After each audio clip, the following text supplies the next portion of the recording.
Hello friends, അങ്ങനെ രാവിലെ ചായ കുടിച്ച് കഴിഞ്ഞപ്പോഴത്തേനും അമ്മയും ചേട്ടനും പോയിട്ട് അവിടെ ബോട്ടി നന്നാക്കാൻ കൊണ്ടുപോയിട്ടോ. അങ്ങനെ ബോട്ടി ചൂടെടുത്തിലിട്ടൊക്കെ നന്നാക്കി അങ്ങനെ 5-6 പ്രാവശ്യം അമ്മയ്ക്ക് കഴുകിയാലേ വൃത്തിയാവുള്ളൂ കേട്ടോ. അമ്മയ്ക്ക് മനസ്സിന് പിടിക്കൂലേ. അങ്ങനെ അമ്മ കഴുകുമ്പോൾ ഞാൻ വീഡിയോ എടുത്തുട്ടോ.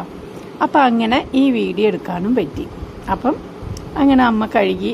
ഞാൻ നിനക്കെന്താ കഴുകിയ അമ്മേനെ കൊണ്ട് കഴിക്കണേന്ന് ചോദിക്കാൻ ചിലർ. പക്ഷെ അമ്മയ്ക്ക് ഞാൻ കഴുകിയ ഒന്നും അമ്മയ്ക്ക് തൃപ്തി വരില്ല. അമ്മയ്ക്ക് അമ്മ തന്നെ കഴുകണം കേട്ടോ. ഇറച്ചിക്കറിയൊക്കെ വെക്കാൻ ആ സമയത്ത് എല്ലാ സാധനങ്ങളും മുളക് പൊടി, മഞ്ഞപ്പൊടി, മല്ലിപ്പൊടി എല്ലാം മൂപ്പിച്ച് എല്ലാം ഇതിട്ട് തിരുമ്മി അങ്ങനെ വേവിച്ചെടുത്തുട്ടോ. ഞങ്ങൾ ഇന്ന് ചൂടാക്കി ഇട്ട് വേവിക്കൂട്ടോ. അങ്ങനെ പിന്നെ മീൻ വറക്കാണ്ടായിരുന്നു.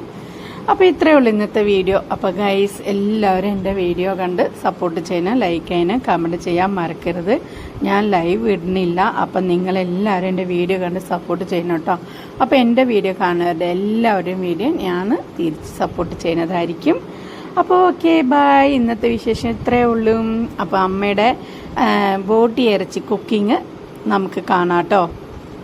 അപ്പം സബോളയൊക്കെ നന്നായിട്ട് വഴറ്റി, ഇഞ്ചി പച്ചമുളകൊക്കെ നന്നായിട്ട് വാടി, അത് നന്നായിട്ട് ബ്രൗൺ കളറിൽ വാടി കഴിഞ്ഞ ശേഷം വേവിച്ച് വെച്ച ഇറച്ചി ഇങ്ങനെ ഇട്ട് ഇളക്കിയെടുക്കും കേട്ടോ. അപ്പം അതിൽ പച്ചമുളകും മഞ്ഞൾപ്പൊടി എല്ലാം ഇട്ട കാരണം കുഴപ്പമില്ല. Okay, bye.